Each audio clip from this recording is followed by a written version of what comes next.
So एक hospital, मी काय आता बघा मी काय विचार करतोय, रिसीट्स. एक साइड आपण रिसीटची विचार केला. नाव पेमेंट्स, कुठली कुठली पेमेंट्स एका स्कूलला करावी लागतात. Salary to teachers, okay. हां, office maintenance, okay, office maintenance. अजून ग्राउंड अपकीप, तेच ग्राउंड आणि चला हे सगळं ग्राउंड आणि क्लासरूम अपकीप किंवा मेंटेनन्स म्हणूया. हा, अजून कुठलं ट्रिप, म्हणजे जे मगाशी त्यांनी सांगितलं त्याचा एक्सपेंडिचर. एकीकडे तुमच्याकडनं ट्रिपचे पैसे घ्यायचे आणि ती ऑर्गनाईज करायची. मग त्याला आपण अॅन्युअल डे म्हणूया. अॅन्युअल डे असतात तुमच्या कॉलेजेसमध्ये, त्याचा एक्सपेंडिचर नाही करावं लागेल. आणि त्याचं स्पॉन्सरशिप्स म्हणजे काय, स्पॉन्सर्ड असतात. बरेचसे अॅन्युअल डेज स्पॉन्सर्ड असतात. म्हणजे काय, कुठल्या तरी एका इन्स्टिट्यूटने ते पैसे दिलेले असतात. प्राइज डिस्ट्रीब्युशन, मग त्याचा खर्च करावा लागेल ना, ते ट्रॉफी आणावे लागतील. सो प्राइजेस बघा, if we think we will be able to visualise, आपण व्हिज्युअलाइज करू शकतो. सिमिलरली आपण हॉस्पिटल बघूया. हॉस्पिटलच्या रिसीट सांगा. We are discussing hospital receipts.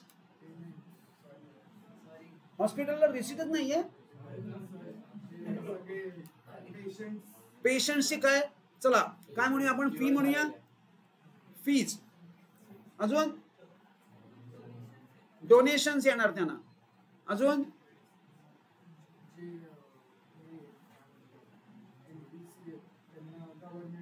Government grant, okay, government grant. नंतर हे फी मध्ये मी सगळं कव्हर केलं. या फी मध्ये ऑपरेशन वगैरे सगळं ऑपरेशन्स करतायत किंवा तिथं स्टे असेल, हॉस्पिटलमध्ये राहावं लागतं. That all we cover in fee. किंवा कसं असतं, दोन पार्ट्स असतात. तुम्ही जर राहता हॉस्पिटलमध्ये, तुम्हाला राहावं लागतं ना, घरी जाता येत नाही, मग त्याचे चार्ज वेगळे असतात. आणि हे जे डॉक्टर्स तुम्हाला सर्व्हिस देतात त्याचा चार्ज वेगळा असतो, बरोबर आहे. शिवाय काही हॉस्पिटलच्या क्लिनिक्स पण असतात. हां, मेडिसिन चार्ज करतात. नंतर क्लिनिक, जे तुम्हाला क्लिनिकचे सर्व्हिस मिळते, मग तुम्हाला तिथं काही दरवेळेला जाऊन राहायला नाही पाहिजे. एक थोडंसं काहीतरी लागलंय, मग त्यासाठी तुम्ही गेलात हॉस्पिटलमध्ये, तरी सुद्धा तिथं ओपीडीज असतात, त्याला ओपीडी म्हणतात. मग त्या ओपीडीचे चार्जेस, हे सगळे रिसीट आहेत. आता पेमेंट सांगा. सगळ्यात पहिले medicine.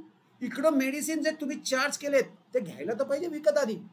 So yes, medicine purchase. Maintenance, बाप रे केवढा मेंटेनन्स, काय मेंटेन करावं लागतं बघा, काय मेंटेन करावं लागतं. ऑपरेशन थिएटर, आपण ऑफिस किंवा हॉस्पिटल मेंटेन करूया. चला अजून काहीतरी मेंटेन करावं लागतं. अजून काय मेंटेन आहे, बेड्स आणि ऑल दिस, हे सगळं म्हणजे हॉस्पिटल मेंटेनन्स मध्ये आलं. ॲम्ब्युलन्स, प्रत्येक हॉस्पिटलमध्ये मोस्टली कमी ते तर कंपल्सरी आहे, एक तरी किंवा दोन तरी हॉस्पिटलला एक तरी ॲम्ब्युलन्स पाहिजे. चला हे झालं एक्सपेन्सेस. अजून सॅलरी कोणाची, वॉर्ड बॉईज आणि बाकी स्टाफ.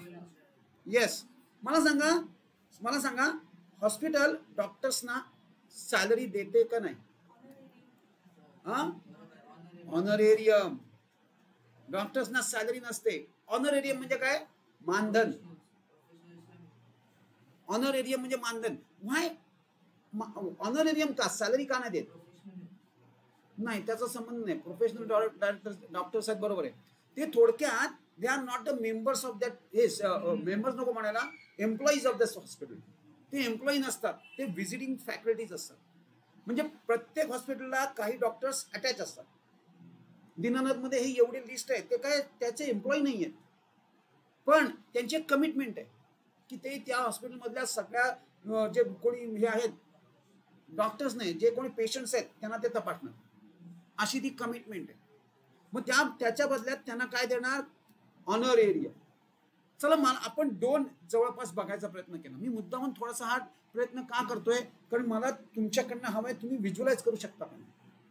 इफ यू कॅन, हा सम तुम्हाला अजिबात त्रास देणार नाही. आपल्याला आयडिया आली बघा. म्हणजे मी थोडक्यात ना व्हिज्युअलाइज काय करतोय की हॉस्पिटलच्या रिसिट्स किती आहेत, हे रिसिट्स काय काय, पेमेंट्स काय काय. जर आपल्याला हे जमायला लागलं तर we can think of solving this sum. अजून एक मला असं पाहिजे हा की कॅन हॉस्पिटल और अ क्लब और a school or a library can have assets in their name. Asset असू शकतात. चला हॉस्पिटलच्या असेट्सची लिस्ट करू. बिल्डिंग, पुढं फर्निचर, केवढं तरी फर्निचर हॉस्पिटलमध्ये असतं. हे बेड्स बिड्स काय आहेत. Ambulance is an asset. Split of ambulance in fact.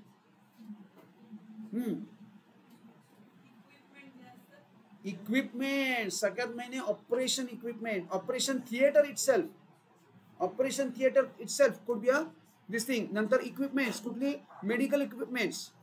Yes, अजून चला सो अँड सो फोर्थ. तसंच क्लबचे काय असेट असू शकतात. काय आधी ती क्लबचे असेट्स काय, कुठे क्लब बीट मध्ये गेलीस, कुठल्या आर्ट बीट पण नाही, स्पोर्ट्स जाऊन द्या. चला येस समृद्धी, समृद्धी 2. हा बोला. स्पोर्ट्स इक्विपमेंट, कुठलाही क्लब, फुटबॉल, क्रिकेट किंवा कुठलाही झाला. Sports material. चला sports material. Ground itself, PYC they are owning their own ground. Ground सुद्धा त्यांचं आहे. येस, अजून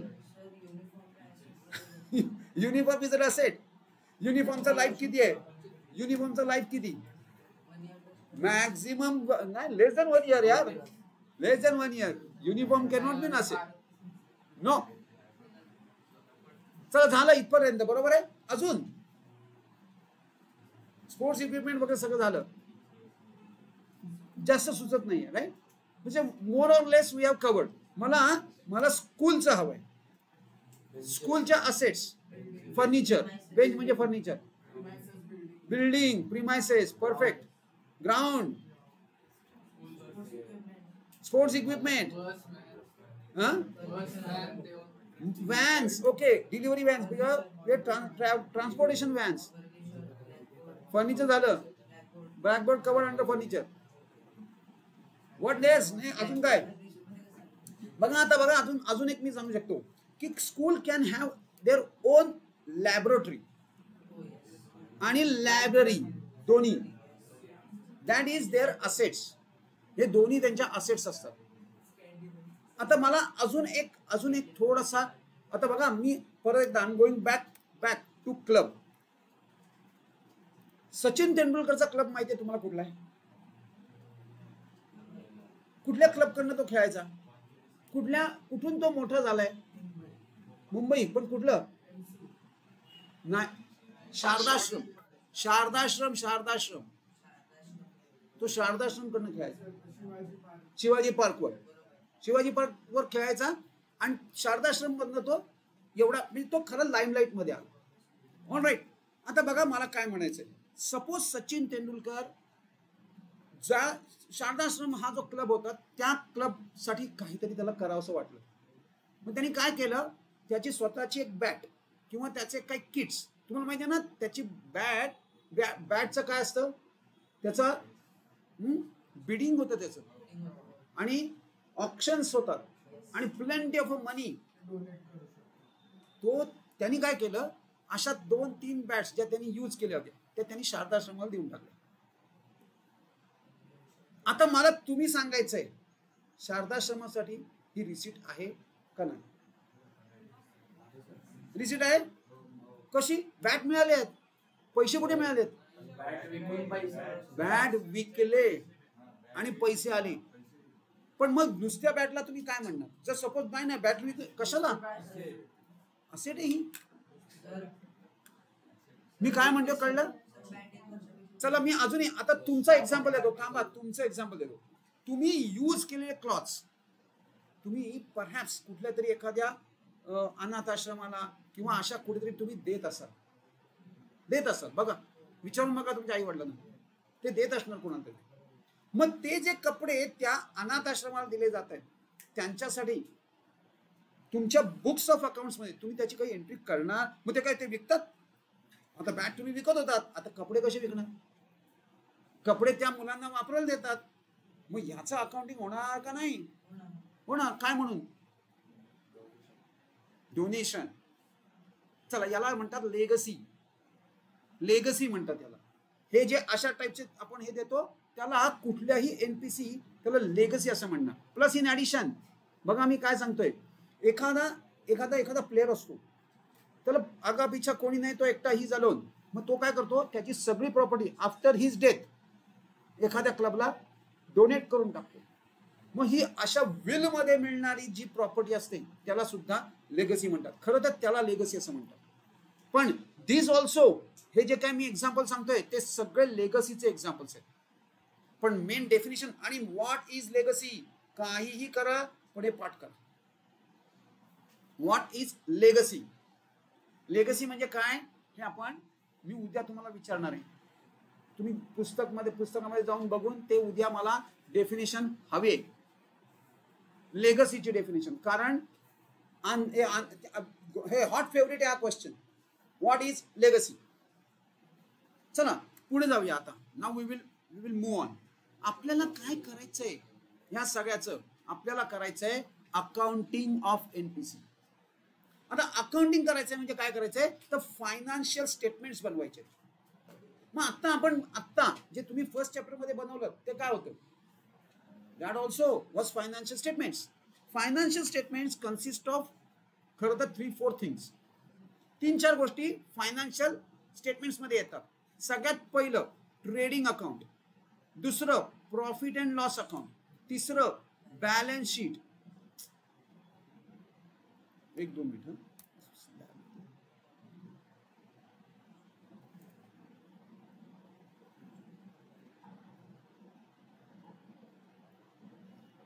येस, मी काय काय सांगितलं, पहिले trading account, then profit and loss account, then balance sheet, आणि अजून एक स्टेटमेंट आहे that is called as cash flow statement. या चारही स्टेटमेंट्स किंवा या चारही अकाउंट्स किंवा चारही हे जे काही स्टेटमेंट्स तुम्ही बनवता याला आपण काय म्हणणार, फायनान्शियल स्टेटमेंट. म्हणजे आपण आतापर्यंत कुणाची फायनान्शियल स्टेटमेंट्स बनवली, पार्टनरशिप फर्म्सची. आता कुणाची बनवणार, एनपीसीची. Now we are going to do with NPC. आपण एनपीसीची फायनान्शियल स्टेटमेंट्स बनवणार. मग आता एनपीसी असं काय वेगळं करतं, ते पण ट्रेडिंग आणि प्रॉफिट अँड लॉस आणि बॅलन्स शीट बनवता का, नाही. ते फक्त बॅलन्स शीट इथली जी वर्ड आहे तो येणार आहे. आता ट्रेडिंग होणार नाही, आता प्रॉफिट अँड लॉस होणार नाही, आणि कॅश फ्लो पण होणार नाही. बरं मग कॅश फ्लो कोण बनवतं, आपण तर कॅश फ्लो बनवला नाही, कारण partnership does not prepare cash flow. मग कॅश फ्लो कोण बनवतं, फक्त कंपन्या ज्या असतात त्यांना तो कंपल्सरी आहे, बाकीच्यांना ते व्हॉलंटरी आहे. पाहिजे तर बनवा, नाही तर नका बनवा. पण बाकीच्यांसाठी म्हणजे आता आपण जे बनवलं पार्टनरशिप फायनल अकाउंट्स मध्ये आपण ट्रेडिंग, प्रॉफिट लॉस आणि बॅलन्स शीट बनवली, बरोबर. आता आपण काय बनवणार, what we are going to prepare. या केसमध्ये आपण काय करणार आहोत, चला चेक करूया. 1 मिनिट.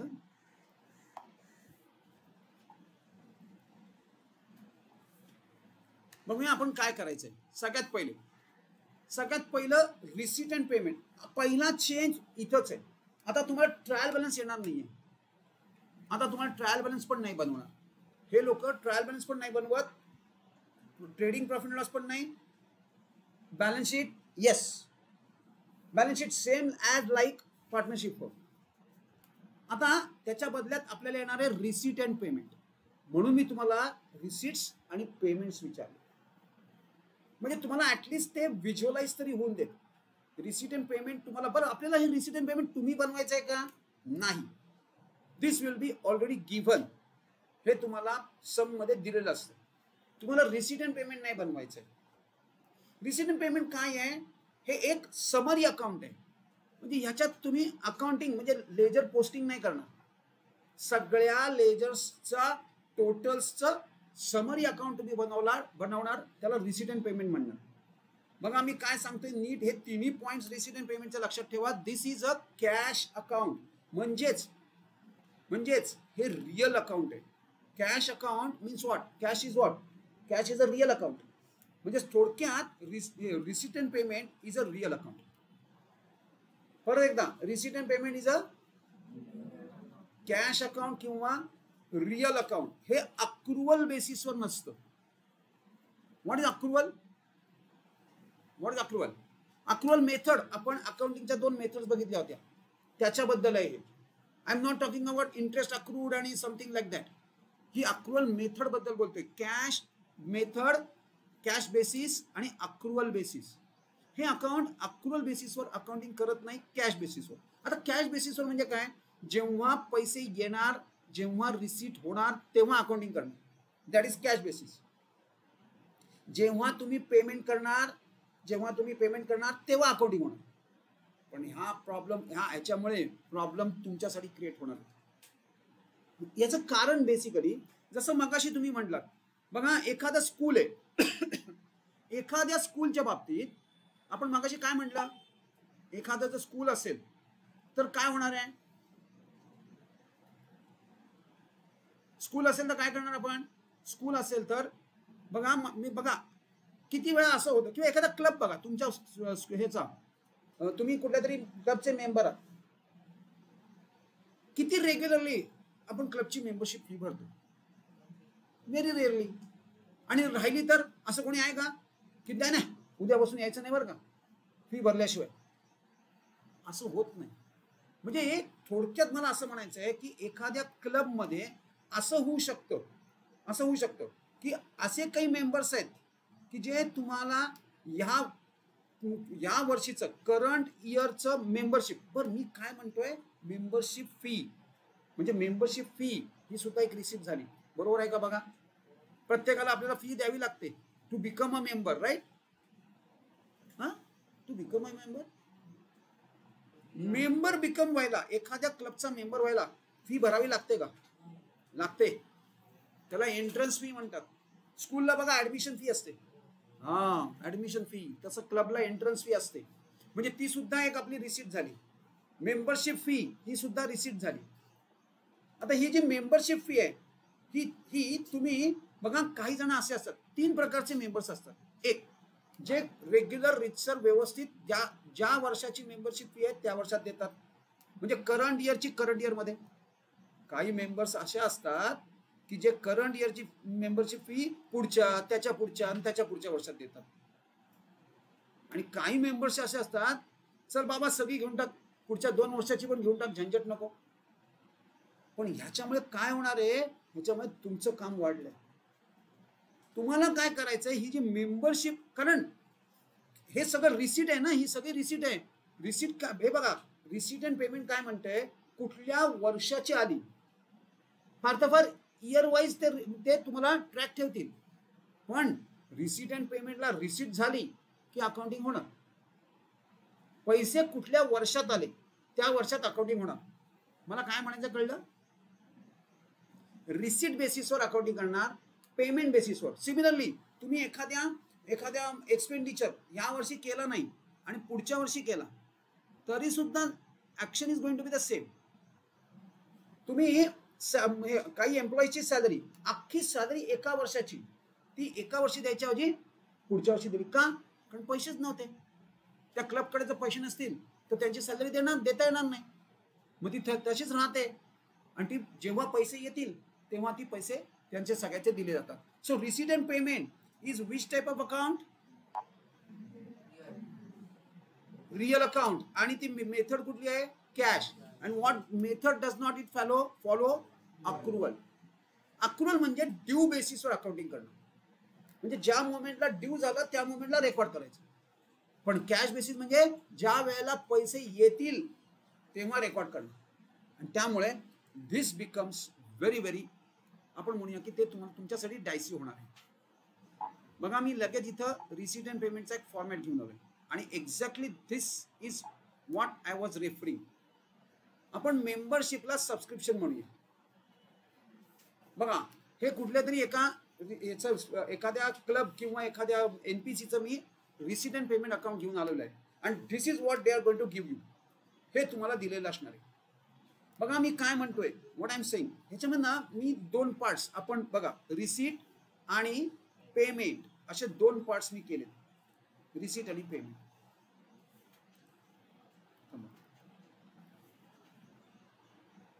रिसीट आणि पेमेंट हे दोन पार्ट्स झाले, बरोबर आहे. आपल्याला एक तर तुम्हाला इथं दिसतंय इयर वाईज रिसीट्स दिसत आहेत, इयर वाईज रिसीट, याला इयर मार्किंग म्हणतोय मी. बघा सबस्क्रिप्शन, मी मगाशी एंट्रन्स फी म्हटलं, डोनेशन आपण डिस्कस केलं, life membership fee, even life membership fee म्हणजे काय, अख्खी एकदाच देऊन टाका, घेऊन टाका चला, असे पण मेंबर्स आहेत. आणि शिवाय मगाशी तुम्ही टुर्नामेंट त्या हा बोलला टुर्नामेंट्स कंडक्ट करतात त्याचे रिसीट. सिमिलरली तुम्ही जर नीट बघितलं तर इकडे पेमेंट्स पण आहेत. चला आपण व्हॉट वी विल डू, आपण इन डिटेल मध्ये की या रिसीट अँड पेमेंट्सचं आपल्याला काय करायचंय, let us decide with this. आपण दोन पार्ट्स ऑलरेडी केलेत, रिसीट आणि पेमेंट. आपण काय करणार आहोत, what we are going to do with this, आपल्याला काय करायचंय, आपल्याला रिसीट साइड जी आहे ना त्याचे दोन पार्ट्स मध्ये डिवाइड करायचंय, किंवा रिसीट आपल्याला दोन. पण मी जरी मी हे सांगितलं हे काय आहे, हे आपण त्याचं लॉजिक किंवा त्याचं प्रिन्सिपली आपण डिवाइड करूया, पण practically we will differ a little bit. Practically थोडीशी मी ट्रिक करणार आहे. बघा मी काय सांगतोय, आधी पहिले हे थेरॉटिकली तुम्हाला माहिती पाहिजे. थेरॉटिकली तुम्हाला याच्यात किती रिसीट्स आहेत, कुठल्या रिसीट्स आहेत, हे तुम्हाला you should be able to identify this. त्यामुळे आपल्याला कुठल्याही परिस्थितीत हे समजायला हवं.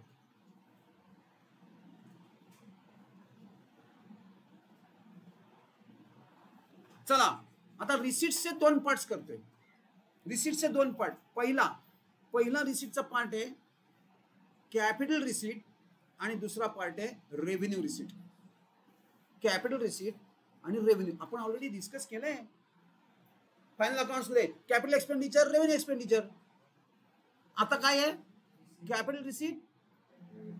चला कॅपिटल रिसीट म्हणजे एक्झॅक्टली काय, कॅपिटल रिसीट म्हणजे utilise for more than 1 year. म्हणजे ती जी एनपीसी आहे, जी ऑर्गनायझेशन आहे, आलेली रिसीट ती त्या वर्षात संपणार नाही, ती पुढचे किंवा ती रिसीटचा पर्पजच असा आहे की तुम्ही एका वर्षात संपवायचे नाहीयेत, हे 1 वर्षापेक्षा जास्त पिरियडसाठी ते वापरायचे. डोनेशन्स बघा, आपण जेव्हा एखाद्या इन्स्टिट्यूटला डोनेशन देतो, हा हे घ्या मी दरवर्षी देणार आहे बरं का, असं सांगतो नाही. मला जसं जमेल तसं, म्हणजे लोकांना जसं जमेल तसं. म्हणजे अपेक्षा काय असते की हे डोनेशन जे दिलंय ते एनपीसीनी मोर दॅन 1 इयर साठी वापरायचंय, किंवा एखाद्या स्पेसिफिक रिझन साठी दिलेलं असतं, त्याला स्पेसिफिक डोनेशन असं म्हणणार. बघा डोनेशनचे दोन पार्ट, एक काय जनरल डोनेशन आणि दुसरं स्पेसिफिक डोनेशन. तुमच्या पेरेंट्सनी तुमच्या कॉलेजला परहॅप्स डोनेशन दिलेलं असेल, कशासाठी, आता एखादी स्कूल असते, त्यांना त्यांची बिल्डिंग बांधायची असते, ते लोकांकडनं डोनेशन्स कलेक्ट करतात. मग त्याला काय म्हणणार, स्पेसिफिक डोनेशन. कशासाठी चाललंय ते, बिल्डिंगसाठी. आणि जनरल काय नाही बाबा, आमचा खर्चच निघत नाही, प्लीज आम्हाला डोनेशन द्या, to be able to continue that school. नाही तर स्कूल बंद होईल, मुलांचं शिक्षण बंद होऊन जाईल. मग लोक काय करतात, मोठमोठे इंडस्ट्रियलिस्ट भरपूर डोनेशन देतात, ती जनरल डोनेशन असतात, just to maintain keep going, NPC चालू राहावी म्हणून. जनरल डोनेशन आणि स्पेसिफिक डोनेशन अशा दोन टाईपचे डोनेशन्स आहेत. बर, आता हे दोन्ही डोनेशन्स आपण कॅपिटल रिसीट म्हणून ट्रीट करणार. आलं लक्षात, कॅपिटल रिसीट डोनेशन्स मध्ये काय काय येतं, अजून काय येऊ शकतं. बघा एंट्रन्स फी ही कॅपिटल रिसीट आहे, एकदाच देता तुम्ही. एंट्रन्स म्हणजे काय, एकदा तुम्ही जेवढे दिवस तिथं राहणार, एंट्री केली, जी फी भरली, दॅट इज कॅपिटल रिसीट. आणि plus in addition admission fee. एखाद्या स्कूलमध्ये ऍडमिशन घेतली तुम्ही, 10 वर्ष राहणार आहात तिथं, ऑब्विसली तुम्ही जो विचार केला तो तुम्ही सोडू शकता, पण तुम्हाला स्कूल जेव्हा तुम्ही सोडता तेव्हा ऍडमिशन फी परत देणार आहे नाही. So admission fee, entrance fee, donation ही सगळी एक्झाम्पल काय आहेत, कॅपिटल रिसीट्सची एक्झाम्पल आहेत. मग तसं रेव्हेन्यू रिसीट्स काय असतील, एखाद्या स्कूलचे किंवा एखाद्या क्लबचं रेव्हेन्यू मुळात त्याचं डेफिनेशन काय म्हणता येईल आपण, डेफिनेशन वरनं perhaps you will be able to identify. Recurring expenditure म्हणजे रेव्हेन्यू, किंवा रेव्हेन्यू इन्कम म्हणजे कन्सेप्ट. रेव्हेन्यूचा अर्थ आहे रेकरिंग, मग ती रिसीट असेल तरी सुद्धा रेव्हेन्यू रेकरिंग, आणि पेमेंट असेल तरी सुद्धा रेव्हेन्यू. आता बघा रेकरिंग म्हणजे काय, सतत येणार. तुम्ही जी फी भरता कॉलेजला, दरवर्षी भरता का एकदाच भरता, दरवर्षी इनफॅक्ट टर्मला असते, प्रत्येक टर्मला, एव्हरी टर्म, ईच टर्म, बरोबर. प्रत्येक टर्मची टर्म वाईज फी असते, काहींची तर मंथली पण असते. मग ही काय आहे, can we say this is recurring. म्हणजे फीज ज्या आहेत फीज, मग त्यामध्ये मी सगळ्या फी कव्हर करू शकतो. पहिली सबस्क्रिप्शन, मेंबरशिप ही रेकरिंग आहे का? मेंबरशिप तुम्हाला दरवर्षी भरायला लागणार. येस, मेंबरशिप फी दरवर्षी, जे दर महिन्याला पण, क्वार्टरली पण, हाफ इयरली पण, अॅन्युअली पण. सो अशा प्रकारच्या रेकरिंग रिसीट ज्या आहेत त्या subscription, tuition fee, term fee. Entrance काय आहे? कॅपिटल एक्सपेंड, कॅपिटल रिसीट आहे. ठीक आहे, ती एकदाच भरतो. तू दरवर्षी भरतो? दरवर्षी ऍडमिशन घेतो नाही, ऍडमिशन एकदाच घेतात आणि ती कंटिन्यू राहते दरवर्षी. दरवर्षी तुम्हाला फी भरायची असते, एंट्रन्स फी नसते भरायची. तरी कॉलेजेस घेत असतील परहॅप्स, किंवा नसतील, पण नसतील, चेक करा. कॉलेजना अलाउड नाही आहे एंट्रन्स फी दरवर्षी घ्यायला, किंवा ऍडमिशन फी व्हॉट एव्हर. हा पण दरवर्षी नाही, दरवर्षी तुझ्या टर्म फी घेणार ते, पण एंट्रन्स फी नक्की चेक करा. तुमच्या रिसीट मध्ये सगळं बायफर्केशन असतं. शाळा जी रिसीट देते ना त्यात सगळे बायफर्केशन असतं. काय एंट्रन्स फी आहे, आता तुम्ही घरी जाऊन खरंच बघणार. बघूया काय काय काय घेतलंय मला माझ्या कॉलेजकडनं, कॉलेजनी काय घेतलंय मला. आणि ऍडमिशन आता तुमच्या नाही, आता यावर्षी ऍडमिशन नाहीये तुमची, त्यामुळे तुम्हाला 11वीच बघावं लागलं. फी भरली असेल तुम्ही, फी भरल्यात ना, मग ती रिसीट बघा काय दिलंय त्याच्यामध्ये. एंट्रन्स फी दिलाय नाही दिले, आता लगेच नाही बाळा, घरी जाऊन बघायचे. चलो, so capital receipt, capital revenue. आता ह्याचा आपल्याला काय करायचंय, what we have to do with this. मी पहिले रिसीटला 2 पार्ट्स मध्ये डिवाइड केलं का, कारण ह्याच्याप्रमाणेच मी माझं पोस्टिंग करणार. बघा आता काय करायचंय इथं. एनपीसी काय प्रिपेअर करतं, प्रॉफिट अँड लॉस प्रिपेअर करत नाही, बॅलन्स शीट प्रिपेअर करतं. प्रॉफिट अँड लॉसच्या जागी इन्कम अँड एक्सपेंडिचर प्रिपेअर करतो. प्रॉफिट अँड लॉसच्या जागी income and expenditure. It is just like profit and loss. फक्त नाव काय काय दोघच बोलतायत, तिघ एंटायर क्लासचं काय लक्षच नाही का काय, इन्कम अँड एक्सपेंडिचर. ऑलराईट, आता मी 2 स्टेटमेंट्स बनवणार आहे, इन्कम अँड एक्सपेंडिचर आणि बॅलन्स शीट. इन्कम अँड एक्सपेंडिचरला ह्या 2 पैकी कुठली रिसीट जाणार आणि बॅलन्स शीटला कुठली रिसीट जाणार, मी म्हणून तुम्हाला हे बायफर्केशन केलंय. चला बोला, काय प्रार्थना? अरे तुमच्या ह्याच्यावर चाललंय, मग बोला. कॅपिटल रिसीट आणि रेव्हेन्यू रिसीट यापैकी कुठली रिसीट मी इन्कम अँड एक्सपेंडिचरला घेऊन जाणार आणि कुठली रिसीट बॅलन्स शीटला. बस मी आता तुम्हाला थोडीशी ट्रिक दिलेली आहे. हा, रेव्हेन्यू कुठे जाणार? रेव्हेन्यू, इन्कम अँड एक्सपेंडिचर, आणि कॅपिटल, ते वर्ड कॅपिटल आहे म्हणून तुम्ही बॅलन्स शीट म्हणताय, पण your judgement is correct. Yes, capital receipt will go to liability side of balance sheet आणि revenue receipt will go to income side of income expenditure. परत मी साइड पण सांगितलं. हा पार्ट कळलाय का बघा. हॅव यू अंडरस्टूड दिस? चलो, आज इथंच थांबायचं आहे. हे उद्या नाही, आपण 10th म्हणतोय ना, 10th पासून we are going to split. By the way, फ्रायडेला आपण इव्हिनिंगला क्लास घेणार आहोत. उद्या इथूनच पुढे कंटिन्यू करायचं आहे हा चॅप्टर. आणि सेकंडली आपल्याला काय करायचं पुढे, 10th पासून मात्र दोन्हीला हेच होणार. म्हणजे ज्या 10th आपण सॉरी 9thला नाही 8thला ज्या सिच्युएशन मध्ये असू तिथून पुढे कंटिन्यू करणार. आणि आज इव्हिनिंगला आपण काहीही करणार नाही आहोत. म्हणजे इव्हिनिंग तुमचा नॉर्मल चालू राहणार जी आत्ता आहे ती. बाकी सगळं इव्हिनिंग म्हणजे ह्यांच्यापैकी कोणी येणार नाही फायनल आपण, बाकी आपलं सगळं सेम चालू. बाय द वे, अजून एक गोष्ट अजून एक गोष्ट सांग ऐका. ज्यांना प्रॅक्टिस करायचे, अजून ज्यांनी हात रेस केला होता ना, अजून कंटिन्यू करा. त्यांनी इव्हिनिंगला यायला हरकत नाही फॉर मोर प्रॅक्टिस. काही प्रॉब्लेम नाही. तुम्हाला प्रॅक्टिस करायची आहे, इव्हिनिंगला चालू आहे, तिथं सगळं करंट बिरंट सगळं होणार आहे परत. So you can join me in the evening if you want to continue with the same. काय प्रार्थना? नाही, प्रार्थना नाही, प्रार्थना वॉज सेइंग नो. अनुष्का, हा बोल. दीपंकर,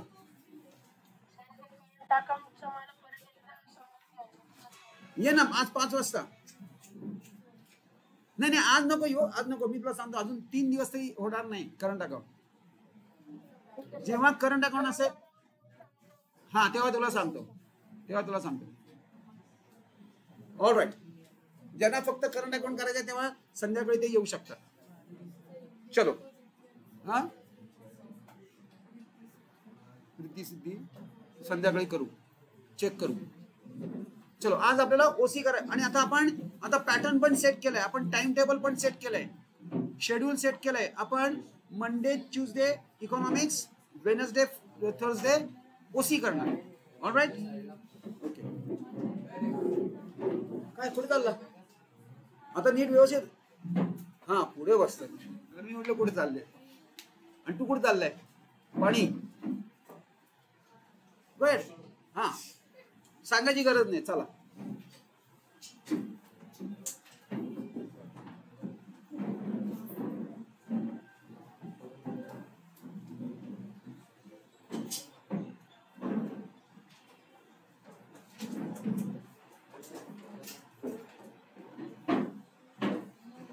चला चॅप्टर 1 आपण कंप्लीट केलंय. राईट.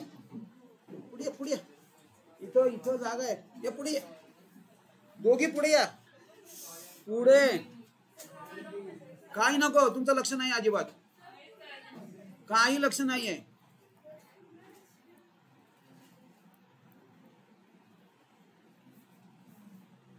चलो थोड्याफार प्रमाणात असं होऊ शकतं की हा जो चॅप्टर आहे ओसीचा हा परहॅप्स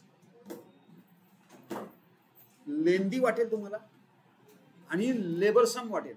बघा आम्ही काय सांगतोय, आपण फंक्शन्स ऑफ मॅनेजमेंट करणार आहोत. We are doing functions of management.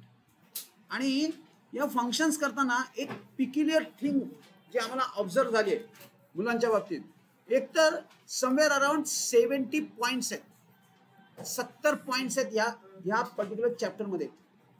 प्रत्येक फंक्शनचे 10 points. Each function has got 10 points. आणि अशी 7 फंक्शन्स किंवा 66 फंक्शन्स आपल्याला एवढे पॉइंट्स करायचे आहेत थ्रू दिस पर्टिक्युलर चॅप्टर. आणि म्हणून मी म्हणतोय की हा थोडा लेंदी चॅप्टर आहे. आणि थोडा नाही, चांगलाच लेंदी आहे. बघूया पण मला माझ्या हिशोबाने भयानक इंटरेस्टिंग पण आहे. कारण ना मी तुम्हाला एक सांगतो, तुमच्या करिअरमध्ये सगळ्यात मोस्ट इम्पॉर्टंट टॉपिक मला बोलू दे. अजिबात कोणाला डिस्टर्ब करू नको. सो मी काय सांगतो बघा, तुम्हाला अख्ख्या तुमच्या करिअरमध्ये कॉमर्सच्या अकाउंट्स, इकॉनॉमिक्स आणि याला मॅनेजमेंट असं म्हणतात. म्हणजे हा मॅनेजमेंट सब्जेक्ट आहे, मॅनेजमेंटचा सब्जेक्ट आहे. दिस सब्जेक्ट, हे 3 सब्जेक्ट थ्रू आउट सगळीकडे लागत राहणार. तुम्ही कुठेही जा, कुठल्याही एक्झामला जा, MBA ला जा, BBA ला जा, BCom ला जा, CA ला जा, ACCA ला जा, कुठेही जा, ऑल ओव्हर वर्ल्ड जा, हा सब्जेक्ट राहणारच. आणि ज्याचं मॅनेजमेंट चांगलं तो सक्सेसफुल मॅनेजमेंट. मग आता आपण काही प्रिन्सिपल्स कव्हर केली होती. कुठल्या दोघांची प्रिन्सिपल आपण कव्हर केली? हेनरी फेऑल आणि FW टेलर, बरोबर आहे ना? चला FW टेलर, FW टेलर पेक्षा मला सगळ्यात पहिले आपण प्रिन्सिपल्स ऑफ मॅनेजमेंटचं नेचर हवंय. नेचर काय आहे? Universal. It is universally accepted. नंतर it is dynamic. Next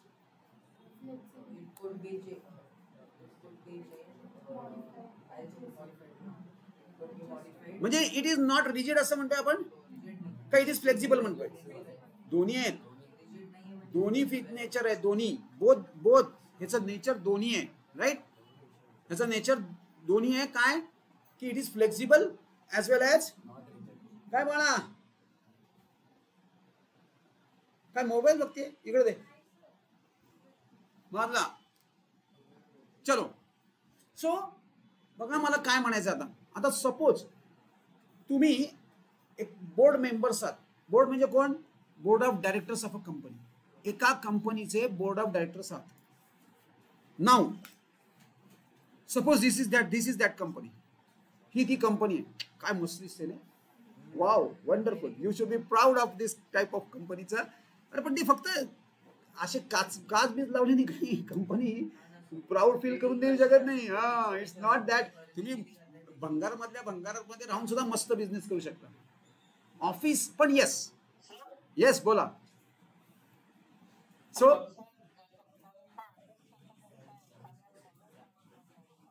yes, exactly हेच म्हणतोय. म्हणजे चला असं धरूया की तुमच्या ऑफिसचं प्रिमायसेस पण मस्त आहे आणि ती ऑर्गनायझेशन पण मस्त आहे. Right. What is a situation now. चला हे बघा, हे तुम्ही हे सगळे यू आर दिस गाईज. हे सगळे तुम्ही आहात. राईट. बोर्ड ऑफ डायरेक्टर्स आहात. आता त्यांच्या पुढे प्रॉब्लेम चालू आहे, त्यांचं डिस्कशन चालू आहे. या सगळ्यांचं डिस्कशन चालू आहे. राईट. काय डिस्कस करतायत. What they want. हे काय दिसतंय. ते अॅनलाइज करतायत परफॉर्मन्स. तुमच्या कंपनी आहे, तुम्ही अॅनलाइज केलंय. आता नाव व्हॉट इज हॅपनिंग. हे बघा काय दिलंय. पहिलं 10 करोड्स आहे. Suppose this is where you are right now. तुम्ही आता 100 करोड्सवर आहात. मी 10 नाही, 100. Think big. छोटा विचारच नाही करायचा. सो 100 करोड्स बरोबर. आता नाव what they are discussing. They want to take this to 200 crores in next 3 years. Next 3. हा, दिस इज करंट इयर. या पुढच्या 2 वर्षांमध्ये किंवा टोटल 3 वर्षांमध्ये किती करोड्स पाहिजेत. हे काय म्हणतोय मी. प्रॉफिट नाही, turnover. What is mean by turnover. Turnover means sale. तुमचा सेल 200 कोटी करायचा आहे. चला, it is up to you now. बोला. हवा आहे 200 कोटी. कसं करणार. हो, काय प्रोडक्शन मॅक्झिमाइज करून स्टॉक वाढतील. मशिनरी घ्यायची. कॅपिटल कॅपेक्स लागेल. कॅपेक्स म्हणजे काय. अरे एवढं कॅपिटल आणणार कुठून. हा, बीसी कशाबद्दल. कोण तुझ्या याच्यात काय प्रॉस्पेक्ट काय. व्हॉट इज अ गॅरंटी की तुम्ही 200 कोटी करणार. तुम्ही उद्या ते बघितलं ना कसे तिथून हाकलूनच येतात. कुठं. त्या शो मध्ये फालतू कोणी आला ना, जे रेशो बिशो नसतील. हा बोल.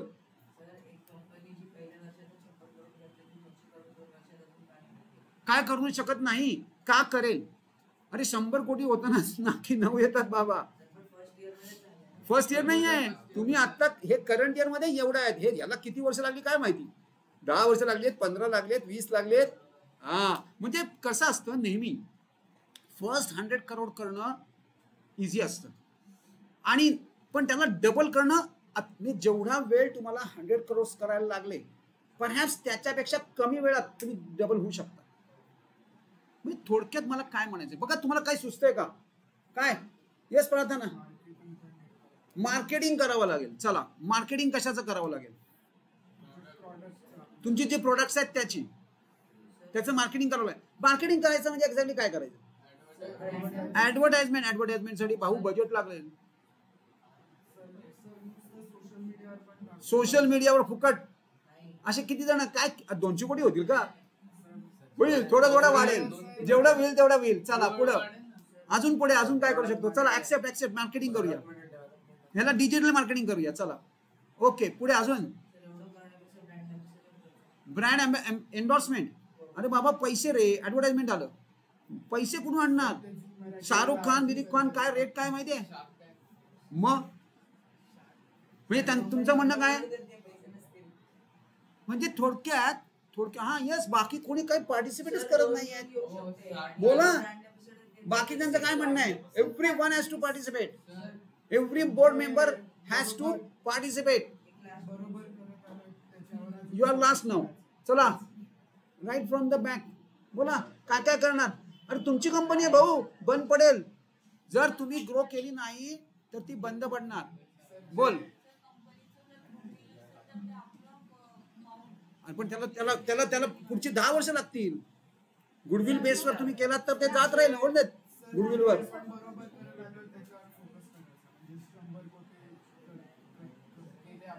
त्याचं म्हणणं 100 कोटी कसे केले हे ऑब्झर्व करा आणि ते पुढे कंटिन्यू करा. Yes, good idea, not bad, not bad. बघा मला काय म्हणणं आहे, तुमचे आता सपोज आता तुमची हे 100 करोड, आता मी थोडं इन्साइट देतो तुम्हाला कंपनीचे, तुमच्याच कंपनीचे मी तुम्हाला इन्साइट देतो.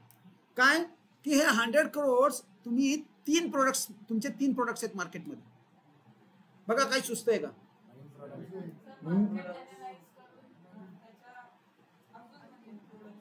प्रोडक्ट्स वाढवणं. हा, नाव यू आर देअर. आता काहीतरी क्लिक झाली, आता होऊ शकतं. अपग्रेड करायचं त्यांचे युजेस. येस, जी तुमची 3 प्रोडक्ट्स आहेत ती परहॅप्स 5 किंवा 6 करा. 6 केले, हे बघा 3 प्रोडक्ट मध्ये 100 मिळते, मग 6 मध्ये 200 मिळू शकतात. एक जनरल ठोकताळा होईलच असं काही नाही, पण एक अजून 3 नवीन प्रोडक्ट्स, म्हणजे एक पहिला वेळ सापडला. न्यू प्रोडक्ट्स लॉन्च करणं. चला मी अजून तुम्हाला थोडासा इन्साइट देतो.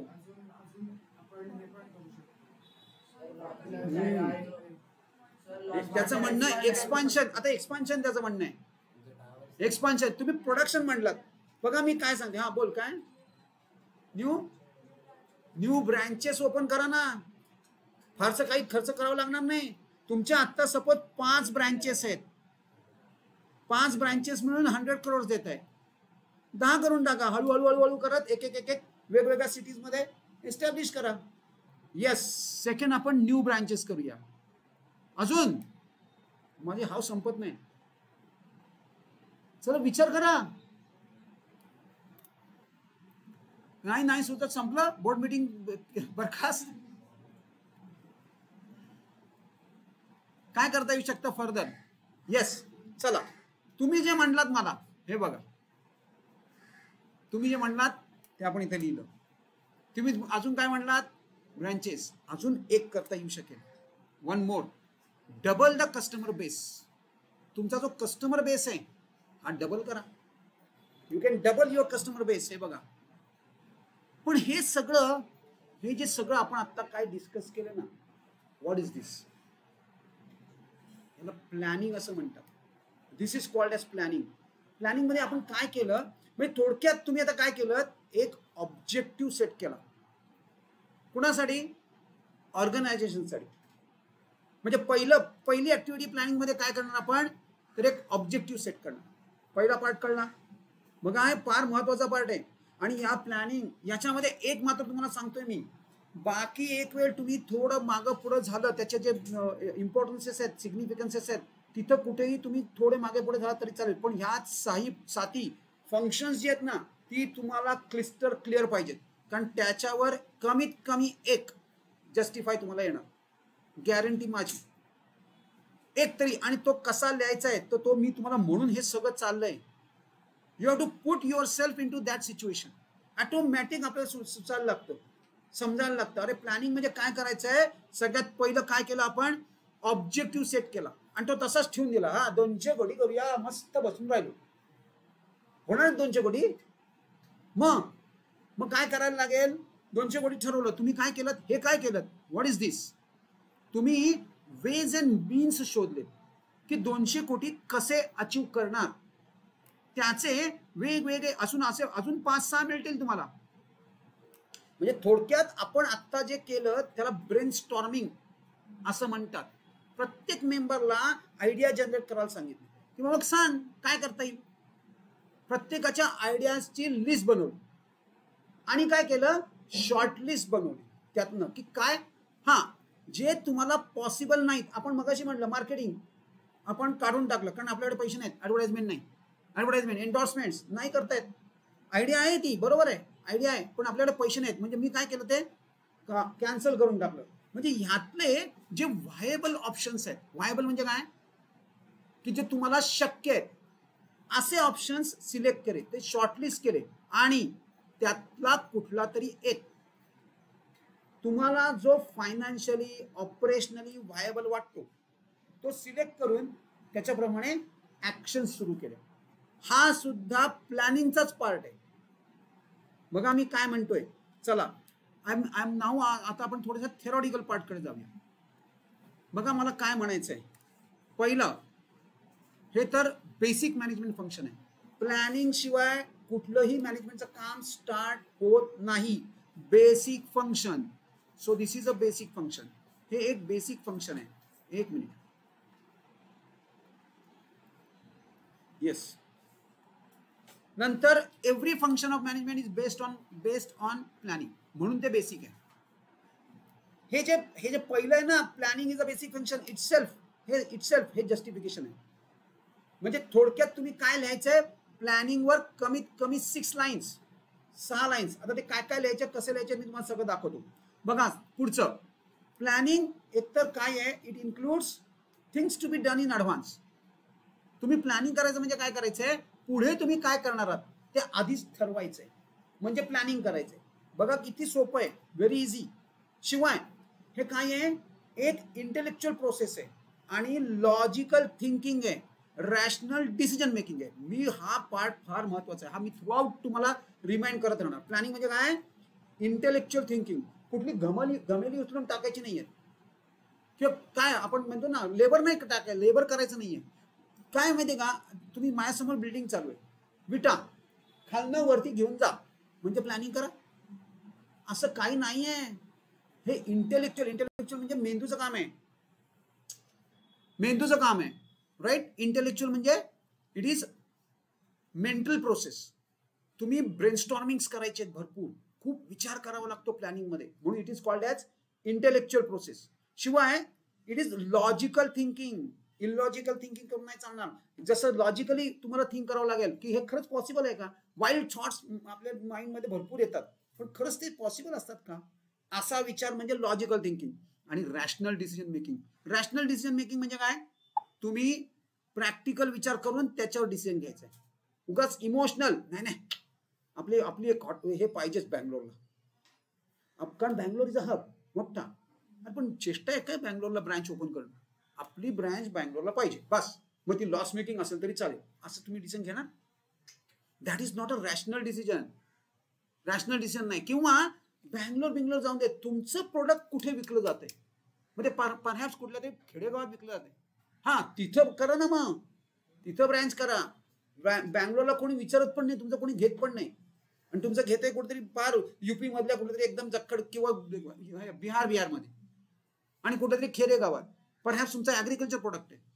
मग तुम्ही ब्रँच कुठे ठेवणार, दिल्लीला का त्या खेडेगावात. म्हणजे rational decision making. This is rational decision making. तुम्ही रॅशनल डिसिजन मेकिंग करायचंय. हे सगळं प्लॅनिंगचे पार्ट्स आहेत, हे सगळे प्लॅनिंगचे पार्ट्स आहेत. शिवाय it focuses on organisations objectives and develop various courses of action. जे आता आपण केलं. काय केलं, ऑब्जेक्टिव्ह सेट केला आणि त्याला ऑब्जेक्टिव्ह अचीव करण्यासाठी जे व्हेरियस वेज आहेत, कोर्सेस ऑफ ऍक्शन आहेत, ते सगळे फाइंड आउट केले. शिवाय त्याचं काय करायचं आहे, selection of one of the best course of action. नुसते ऑप्शन करून डिस्कस करून हा हे करूया ते करूया फायनल काहीच नाही, तसं नाही चालायचं. डिस्कस तुम्ही सगळं करा, पण त्यातला एक किंवा 2 ऑप्शन्स सिलेक्ट करून त्याचं इम्प्लिमेंटेशन करणं, दिस ऑल्सो इज प्लॅनिंग. हे सुद्धा प्लॅनिंग आहे. बघा मी एक म्हणजे आपण जर नीट विचार केला तर देर इज अ सिक्वेन्स. एक गोष्टी नीट सिक्वेन्सनी लक्षात ठेवायच्या. ह्याला म्हणतात लिंक. ही लिंक ब्रेक होऊ देऊ नका. जसं मी जेव्हा टीच करतो तेव्हा आमची एक लिंक असते, ती लिंक ब्रेक झाली तर टीचिंग मध्ये इफेक्ट पडतो. सो तसं तुमचा फ्लो त्या लिंकवर डिपेंड आहे. तुम्ही जेव्हा आन्सर लिहिताना बरोबर ती लिंक तुमच्या डोक्यात तयार ठेवा. याच्यानंतर हा पॉइंट आहे, याच्यानंतर बरोबर सुचत जातं. काही टेन्शन घेऊ नका, एकदम मस्त लिहिता येतं, एकदम मस्त. 96, 97 स्कोर्स आहेत मुलांचे ओसी मध्ये. असेच नाही आहेत, त्याला तुम्हाला हार्डवर्क पण करावे लागणार. आणि आमच्या काही टेक्निक्स आहेत, जसं मी आता हे सांगतोय, काय कीवर्ड्स आहेत, ते कीवर्ड्स तुमचे त्या याच्यामध्ये आलेच पाहिजेत. नाही तर कसं होणार माहितीये का, मग ते एक्झामिनरला वाचावं लागतं, मग तो कंटाळतो, काय यार क्या लिखायचं, चला जाणे दो. मग तुमच्या मार्कवर इफेक्ट होतो. म्हणून आम्ही तुम्हाला सांगतोय की काही कीवर्ड्स आहेत, त्या कीवर्ड्स वी रिक्वायर्ड. जसं आता मी काय सांगितलं, आता बघा याच्यातले कीवर्ड्स काय आहेत, इंटेलेक्च्युअल प्रोसेस, लॉजिकल थिंकिंग आणि रॅशनल डिसिजन मेकिंग. नंतर it is a basic function, हे पाहिजेच. नंतर हे दिस, हे सेंटेन्स पाहिजेच तुमच्या प्लॅनिंग मध्ये, प्लॅनिंगचा पार्ट आहे. शिवाय designing a proper planning and implementing accordingly is की. बघा मी जे काय म्हटलं ते म्हणजे आपल्याला काय करायचं आहे, various courses of action select करायचे आणि इन ऍडिशन टू दॅट त्यातला एक बेस्ट सिलेक्ट करायचा आहे. त्यातला एक बेस्ट किंवा 2 किंवा 3 किंवा 4 5 तुम्ही कोर्सेस सिलेक्ट करा, पण ते तुम्ही सिलेक्शन करून त्याचं इम्प्लिमेंटेशन पण करणं, that also is an planning, is a planning. In short, planning is a detailed programme of future courses of action. बघा आता काही डेफिनेशन्स पण आहेत इथं. प्लॅनिंगचे डेफिनेशन जर लक्षात राहिली, एकदम सोपी डेफिनेशन मी तुम्हाला आयडिया सांगणार आहे कशी लक्षात ठेवायची प्लॅनिंगची डेफिनेशन. आणि कुणाची डेफिनेशन लक्षात ठेवायची, कुन्स अँड ओडिनेल हे दोघं आहेत, एक नाहीये, हे दोघं आहेत. नॉर्मली कुन्स अँड ओडिनेलच्या ज्या डेफिनेशन्स आहेत ना त्या वर्ल्ड ओव्हर फेमस आहेत. त्यामुळे तुम्ही सिलेक्ट करताना शक्यतो कुन्स अँड ओडिनेलच्या डेफिनेशन सिलेक्ट करा. कुन्स अँड ओडिनेलच्या डेफिनेशन थोड्याशा डिफिकल्ट आहेत पण त्या फेमस आहेत. चला पुढे जाऊया. आता आपल्याला काय करायचं आहे, डेफिनेशन्स कव्हर करायचे आहेत, one after another definitions cover करूया. डेफिनेशन मध्ये बघा सगळ्यात पहिले मी कुणाची घेतले, माय फेवरेट कुन्स अँड ओडिनेल. हे हा एक माणूस नसून हे दोघं आहेत. यांना काय म्हणणार, हे इकॉनॉमिस्ट आहेत, मग कोण आहे, सायंटिस्ट आहेत, स्टॅटिस्टिशियन्स आहेत, मॅनेजमेंट थिंकर्स आहेत. यांना मॅनेजमेंट थिंकर्स म्हणतात. मॅनेजमेंटच्या बाबतीत जे सांगतात त्यांना मॅनेजमेंट थिंकर्स म्हणतात. Okay all right. चला आता मॅनेजमेंट थिंकर्स कुन्स अँड ओडिनेल तेवढी मोठी सर आहे, यस, पण मी तुम्हाला स्पेसिफिकली सांगितले प्लॅनिंग. कुन्स अँड ओडिनेल काय म्हणतात की प्लॅनिंग हा ब्रिज आहे. ब्रिज म्हणजे आपल्याला लक्षात काय ठेवायचं आहे, ब्रिज. ब्रिजच्या एका साईडला आणि दुसऱ्या साईडला ब्रिज काय करतो, दोन जॉग्राफिकल एरियाजना किंवा जॉग्राफिकल एंड्सना कनेक्ट करतो. मग ते लक्षात ठेवायचंय. ब्रिजच्या एका साईडला तुम्ही आज जे आहेत ते आहात विथ 100 crores आणि ब्रिजच्या सेकंड एंडला 200 crores आहेत. मी लक्षात कसं ठेवलं बघा, ब्रिज लक्षात ठेवलंय. मग आता नीट, आता ही झाली माझी मेमरायझेशन. आता बघा ट्रिक्स सांगितले मी तुम्हाला, आता रीड करूया. तुम्ही आजच्या सिच्युएशन मध्ये जे आहात त्याला ब्रिज करणारे प्लॅनिंग की जे फ्युचर मध्ये काय असणार, तुमचं फ्युचर मधलं ऑर्गनायझेशन ते तुम्ही ब्रिज करणार आहात आजच्या करंट सिच्युएशनशी. हे असं जे करणं आहे त्याला प्लॅनिंग म्हणतात. किंवा प्लॅनिंग हे एन्श्योर करतो की तुमची जी आजची करंट सिच्युएशन आहे आणि तुम्ही जी प्रोजेक्ट केलेली फ्युचर सिच्युएशन आहे ती अचीव करणं हे प्लॅनिंग करतो.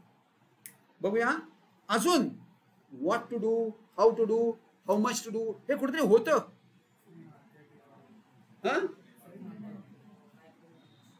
Free market economy. मग फ्री मार्केट इकॉनॉमी काय आहे, मार्केट कुठल्या मार्केट हे कुठल्याच आहे, इकॉनॉमिक्स मध्ये होतं, पण कुठे होतं, काय आदित्य, इकॉनॉमिक्स. होमवर्क्स व्हायला हवेत. आणि हे सगळे फीचर्स, इम्पॉर्टन्स आहे, सगळं एव्हरीथिंग काय आहे, इम्पॉर्टन्स आहे. कशाचा, मायक्रो इकॉनॉमिक्सचा इम्पॉर्टन्स आहे. चलो कमिंग बॅक, म्हणजे तो पार्ट म्हणजे थोडंसं मायक्रो आहे काहीतरी. म्हणजे मी लक्षात ठेवताना एक मायक्रो ब्रिज. प्लॅनिंग म्हणजे काय, कुन्स अँड ओडिनेल म्हणजे मायक्रो ब्रिज. म्हणजे ही बघा ही मेथड आहे टू मेमराइज कसं करायचं. मी एक छोटासा ब्रिज, मायक्रो ब्रिज, छोटा नको, मायक्रो हा वर्ड मला पाहिजे. मायक्रो ब्रिज माझ्या डोक्यात आहे.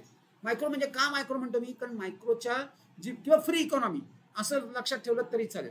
फ्री इकॉनॉमीचा ब्रिज, कारण मला फ्री इकॉनॉमी मधल्या त्या गोष्टी घ्यायच्या. आता चेक करूया मी काय म्हणतोय. येस,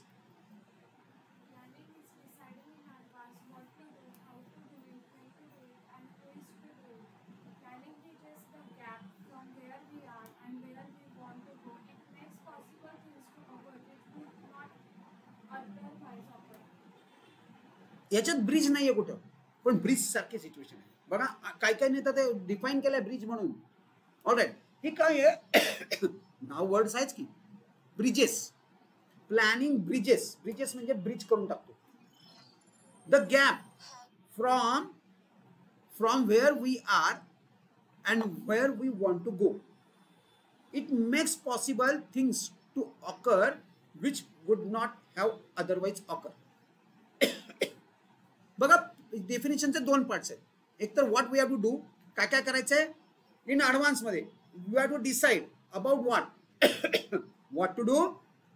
पुढे हू शुड डू इट, कोण करणार हे पण डिसाइड करायचंय. आणि शिवाय हा एक ब्रिज आहे, तो कशी कोणाची गॅप भरून काढतो, where we are and where we want to go. झालं की एवढं जरी लिहिलं ना तरी मार्क मिळणार, एवढं जरी लिहिलं तरी. Which otherwise it is not possible. म्हणजे कुन्स अँड ऑर्डरचे डेफिनेशन सहज शक्य आहे लिहिणं, very much possible. Yes, think करा. आणि मी म्हणून सांगते तुम्हाला की देअरफॉर यू रिक्वायर्ड क्लास किंवा आमच्यासारखे क्लास तुम्हाला पाहिजेत, ज्यांनी तुमचं एज्युकेशन एकदम सिम्प्लिफाय होऊन जाईल. हाऊ टू लर्न हे सुद्धा कळलं पाहिजे. तुम्ही घरी नसते रट्टे मारणार तर काही उपयोग नाही होणार आहे, काही उपयोग होणार नाही. तुम्हाला कसं माहिती आहे का, स्मार्ट वर्क करायला हवं. Donkey work very easy. चला आता डिसाइडिंग इन ॲडव्हान्स. आता मी यातनं ना काही कीवर्ड्स काढले. सगळ्यात पहिलं काय करायचंय, डिसाइडिंग इन ॲडव्हान्स. नंतर पुढचा ही सगळी ट्रेल कंप्लीट करूया, बरोबर आहे. आणि शिवाय हा काय आहे, ब्रिज. म्हणजे मी डेफिनेशन मधनं थोडंसं रिथिंक केलंय, किंवा मी काय लक्षात ठेवलंय, फ्री मार्केट ब्रिज. लक्षात आलं. पण ही झाली माझी पद्धत, तुमची पद्धत वेगळी असू शकते प्रत्येकाची. सो प्लीज प्रत्येकाने हे असे काहीतरी ट्रिक्स करा की जेणेकरून अशा डेफिनेशन्स आणि हे लक्षात राहतात. ते जेव्हा आले होते सगळेजण तेव्हा ते सांगत होते काही वर्ड्स त्यांनी बनवलेत ह्या सगळ्या लक्षात ठेवण्यासाठी, आणि ते वर्ड्स फार महत्वाचे असतात. चला पुढचा part, it bridges the gap from where. हे सगळं आपण डिस्कस केलं, व्हॉट वी विल डू. हे बघा, it involves two aspects, setting of aims and objectives of the organisation plus selecting and developing an appropriate course of action. ह्या दोन गोष्टी आहेत. एक ऑब्जेक्टिव्ह सेट करा आणि तो ऑब्जेक्टिव्ह तुम्ही कसा अचीव करणार याचे वेज अँड मीन्स पण सिलेक्ट करा. This is called as planning. Planning कळलं इथपर्यंत, लक्षात राहील. उद्या ऑल राईट, आज इथंच थांबूया. उद्या आपण त्याचा इम्पॉर्टन्स स्टार्ट करू.